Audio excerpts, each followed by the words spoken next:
Good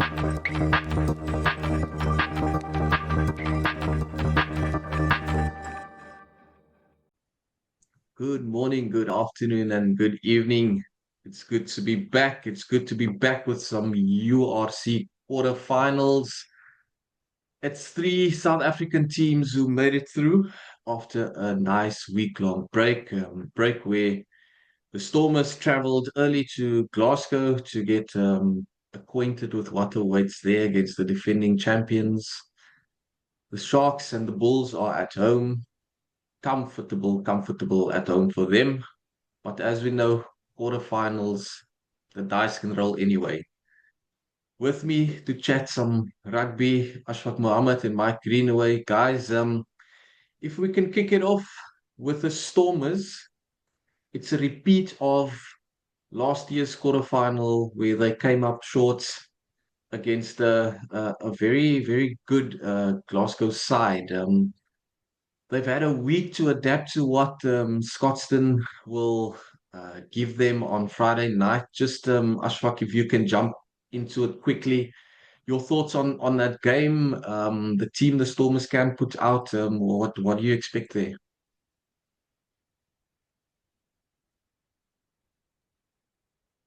Yeah, I think they just much better prepared this time around. Firstly, the travel would have helped a lot. I've heard that they actually got business class seats this time, so that's always a bit comfortable, particularly for the bigger boys like the locks and the loose forwards can have a bit of a lie down there. And just getting there in time, it's not a rush, it's not the week of the match. Yeah. I think they got their Saturday already, so that gives them more than enough time just to get used to the surroundings again. I know they've been there before, but it's a big week and you don't want anything to unsettle you off the field. And so that's certainly sorted out. And then even on the field, the fact that they would surely be used to the 4G pitch by now, that's always sometimes a leveler when playing the South African teams because we don't play on those kind of surfaces back home. So that is all sorted. So now they're pitching up on the day, and at the moment you've got to say that momentum is certainly with the Stormers. They're the dark horses for this title, guys. They can actually go all the way. But we know Glasgow at home always difficult to beat. Always a plucky side. Never say die. Never goes away until right in the end. I mean, they proved it in last year's final against the Bulls. They were 13-0 down and still managed to pull off the victory and claim the title. But of course, Glasgow, they've been struggling in the last few months. They've lost a few games that they shouldn't have. So Frank Smith is going to have to try and get them going again because, now it's all or nothing against a Stormer side who may be missing Damien Willemse, but they certainly have all the firepower at the back to really give it to Glasgow. Yeah, Yeah, I, yeah, Luton, I sorry, just go my, for it. my, my thoughts. I agree with Ashfaq about the preparation, and I think it actually goes for all of our teams. In that, we almost embarrassingly were absent from the Champions Cup and the Challenge Cup playoffs because we put all our eggs into the URC basket. So having done that, and then having that nice week off now when the other teams were doing the business in the finals, I think our teams really have to shine up and pitch up because this is the tournament that we put all our eggs into. So I do think the Stormers will be extremely well prepared, as are the Bulls and the Sharks. And now these teams actually must deliver because we've disrespected those other competitions by saying we are focusing on the URC. So having done that, now we've got to live up to that. And I think the Stormers, in my opinion, I agree with you, Ashfaq. I think that the dark horses, they are looking so good. I mean, they're scoring tries almost at will. I think they scored 24 tries in their last three games. Funnily enough, the Bulls have scored 28 in their last three games. Only the Sharks not scoring tries. But yeah, I think the Stormers will win this.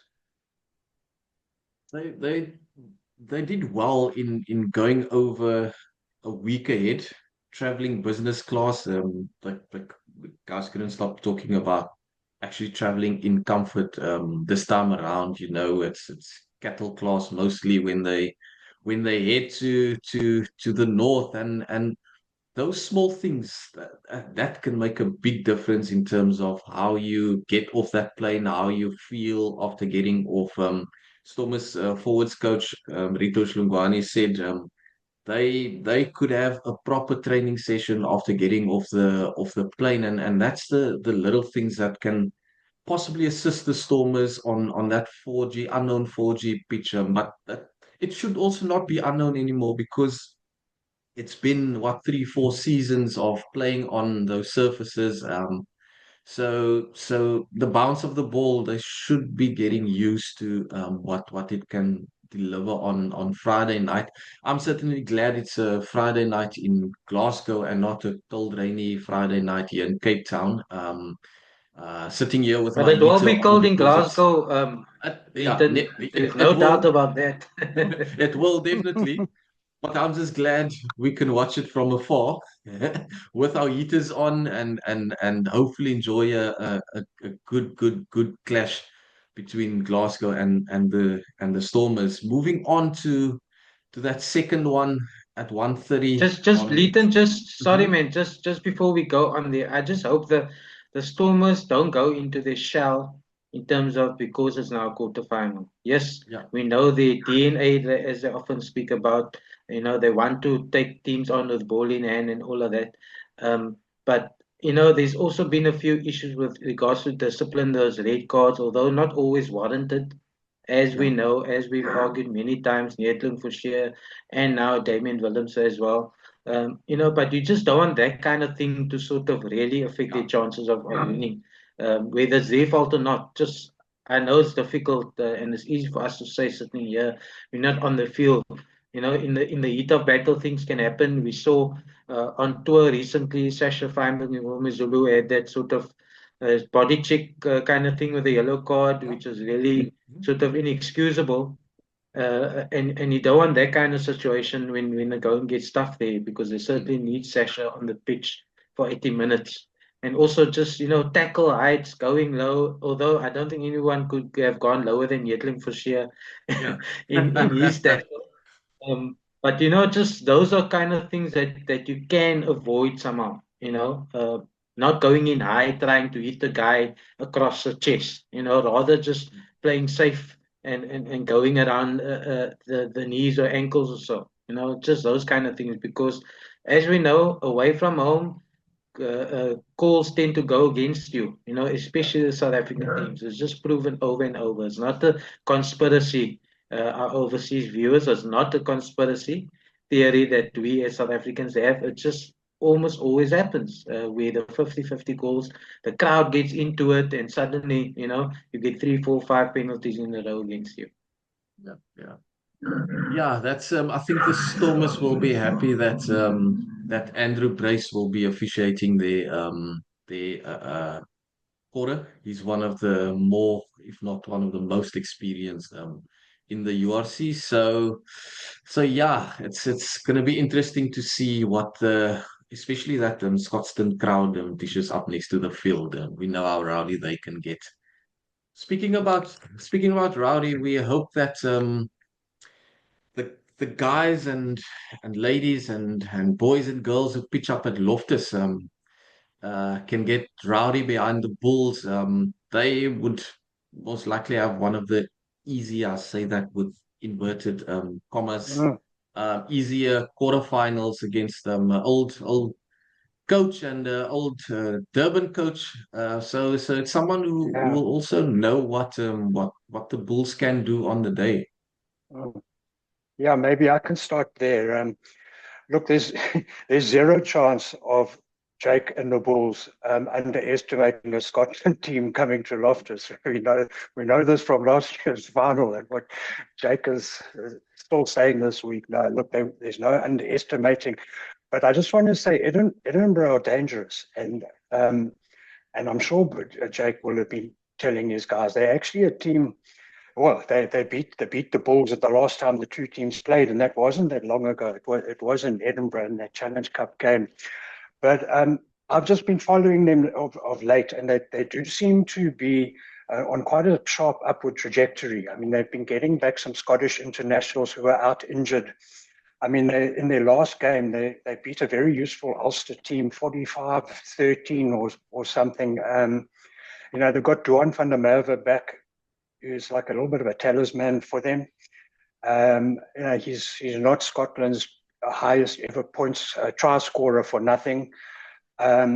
So and Sean knows exactly what buttons to press to go to Loftus. It's also that quite an early kickoff there. Is that going to catch anyone unawares? I'm not too sure, but Edinburgh will come to give it an absolute full go, and the Bulls know they have to be at their best, and they can't take anything for granted.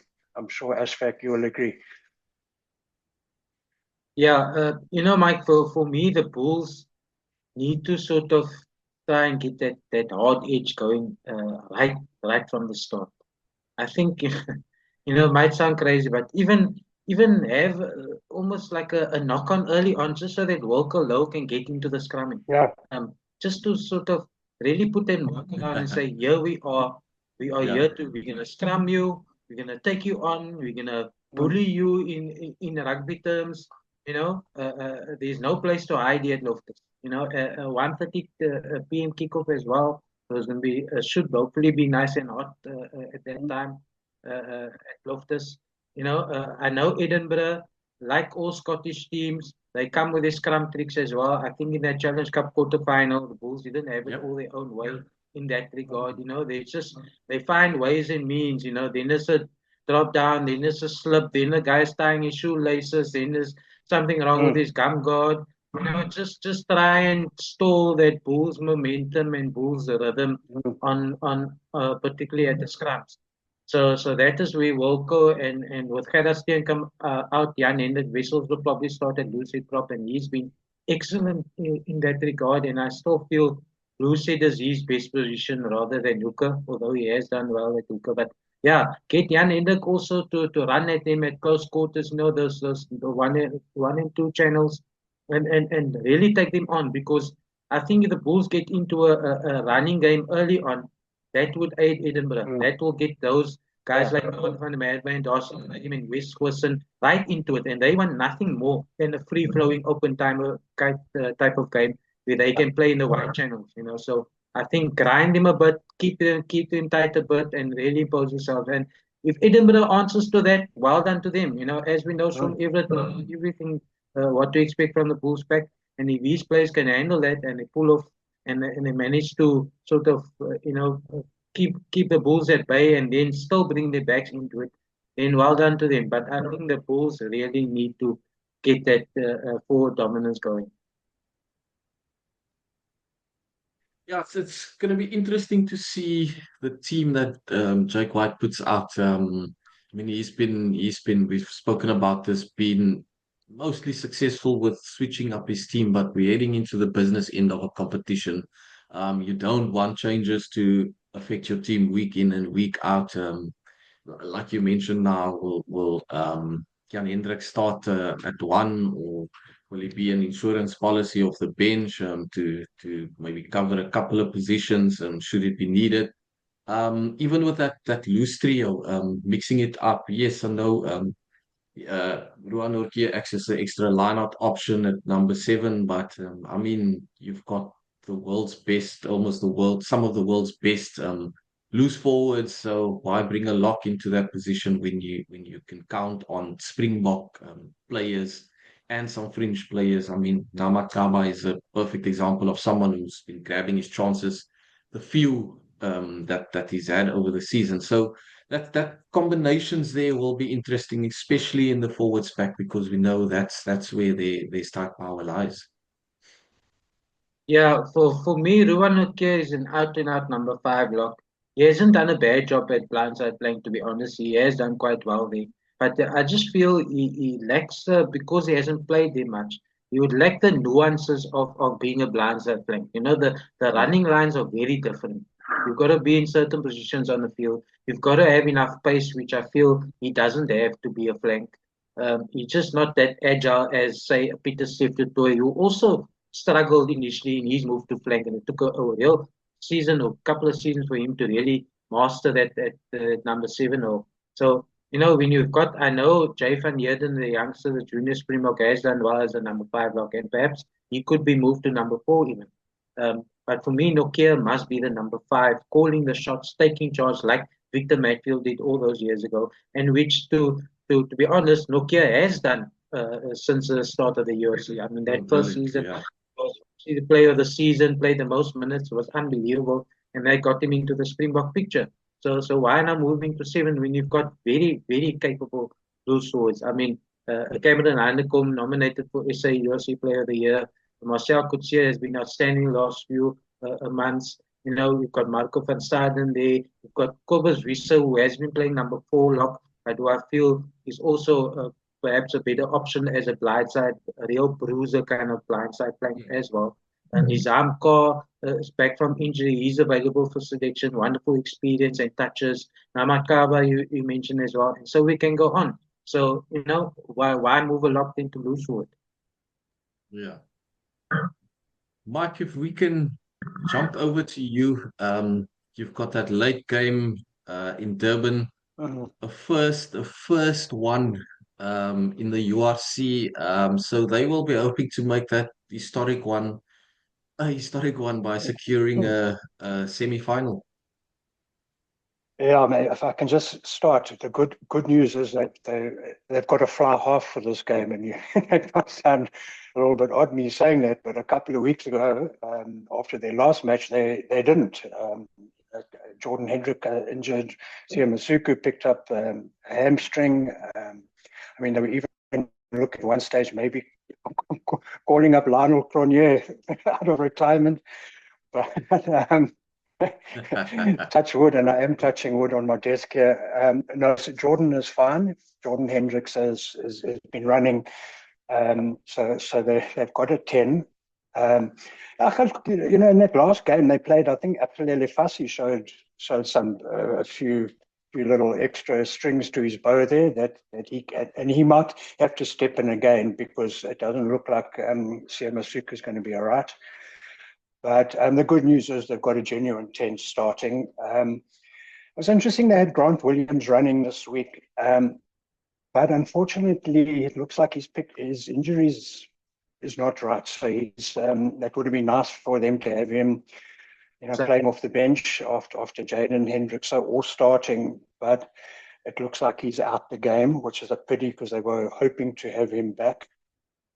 Otherwise, they are at full strength. Sia Khaleesi is going to come back in the side. Remember, he rested the previous week at the Scarlets game, the notorious 12-3 game where it was all penalties.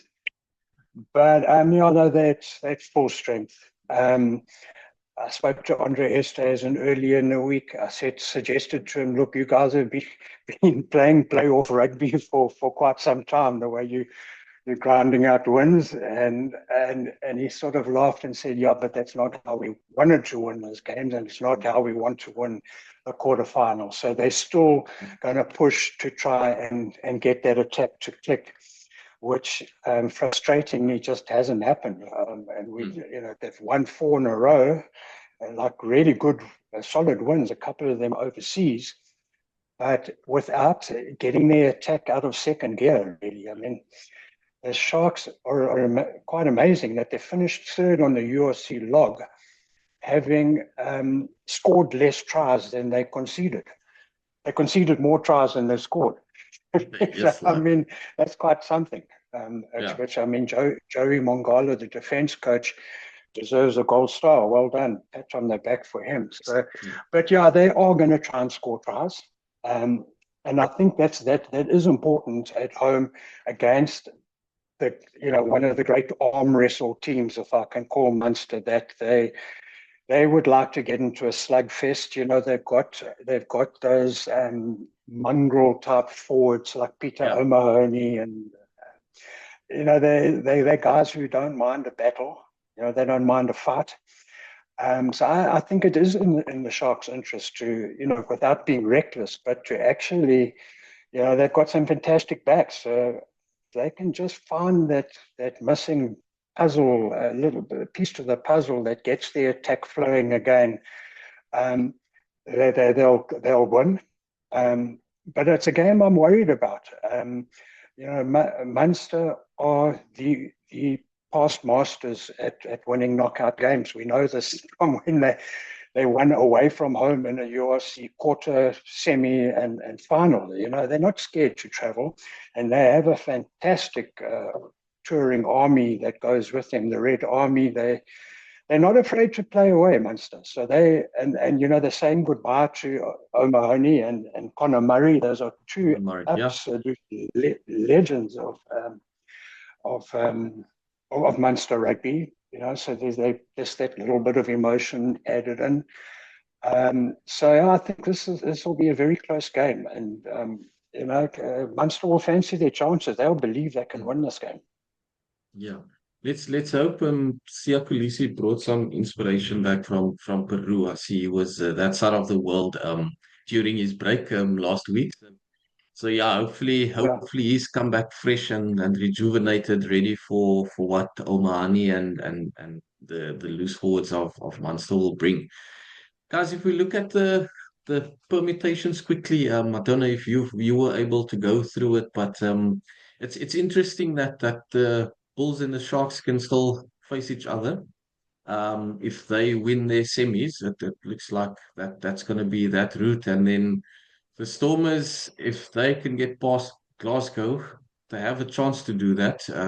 They will either have Leinster or they will come home to play in Cape Town. How awesome would it be to have two of the semis in South Africa? I mean, yeah, it's not every day that you can possibly see something like that happening. I take it you're Scarlets fan this weekend, Leighton. All the way, got my red dragon shirt on and all of that. So Yeah, but guys, I don't think we must look too far ahead. These quarterfinals are going to be really tough for everybody, even the Bulls, Edinburgh. I know, Leighton, you said earlier it might be one of the easier quarterfinals. I don't think so. That Edinburgh side, they don't go away. Sean Everett there with all the Scottish internationals. They're going to give it everything, and I think they probably going to try and move that ball around and really make the Bulls work hard on defense just to unsettle that rhythm and get the forwards also, guys like Walker Low having to run a few extra meters around the pitch so that when there is a scrum, he just has a bit less energy for those scrums, So there's going to be all-out attack. And Sean Everett, we know him from the Sharks, says he likes to get his backs into the game and play with width as well. So it's going to be very interesting there. We know what Glasgow can do, especially at home, and the Stormers sort of up and down season. And then the Sharks, Mike, you mentioned there about that missing ingredient on attack. For me, it's definitely Grant Williams, and it's a real pity that he's not going to be back this week. He's a guy that can really make that Sharks backline tick. So it's going to be up to the other guys. As much as they've been grinding out, I don't think that will be enough against, as you see, the Munster team that also enjoys grinding and wants a tight, confrontational, physical game, and to make it tight and scrappy and just give away penalties, and hopefully the other team just opts to take a kick at goal instead of kicking into the corner to set up a attacking lineup. So yeah, Lucanio we hope he can spark that back line. Fussy, I think, needs to be given a bit more ball on attack, and given a bit more freedom. And not only in terms of counter attack, but actually constructing backline moves so that he can take that outside gap, because we know Fussy's got the pace, he can do it. And he runs beautiful lines as well. So why not just make use of him even more so, be deliberate about it instead of waiting for the game to unfold and see, oh, the ball is going his way or whatever. Make it deliberate, even bring him in off the blind side wing, even just to get him onto the ball. And of course, the same goes for guys like Mapimps as well.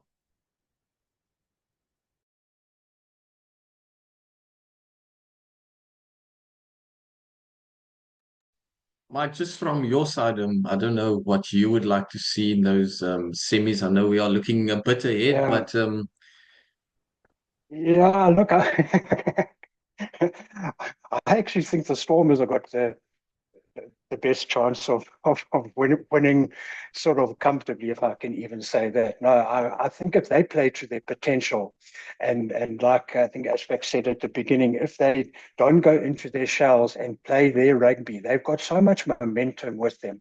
And so much form, so much belief, and so much confidence. Of course, it's very hard to go over to the Warriors. But yeah, you know, every single time we get to quarterfinal stages of competitions like this, there's always an upset.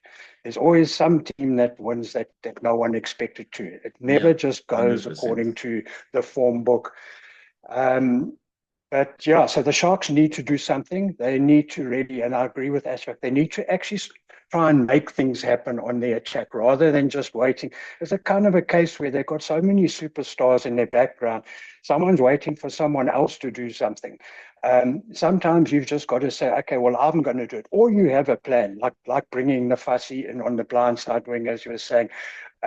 Just trying to get something that ignites that back line. I mean, they've got so much class. But it looks like they're just waiting for it to happen naturally, and it hasn't been. So if they can get their attack going, I mean, their forwards will give them good ball. That is a fantastic pack of forwards, a Springbok pack. But yeah, they've got to make it happen. And a quarterfinal like this is the right time now for them to move up that gear. If it's not now, when? So hopefully and I'm sure they will have discussed this to death, that they've got to actually make it happen. Same with the Bulls, hey? Scott, that Edinburgh team is good.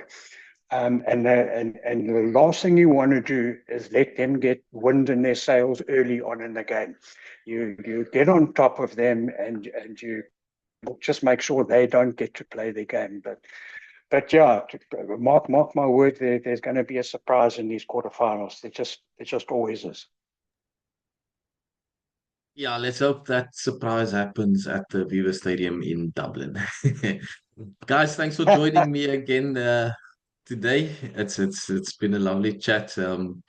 We've got some exciting games this weekend, and I'm looking forward to all four of them. I'm going to be tuned in from Friday evening up until Saturday, until that final whistle round about 8:30 when the Sharks beat Munster. Mark my words. It's been another episode of The Last Word on Rugby. Thanks for joining and thanks for listening.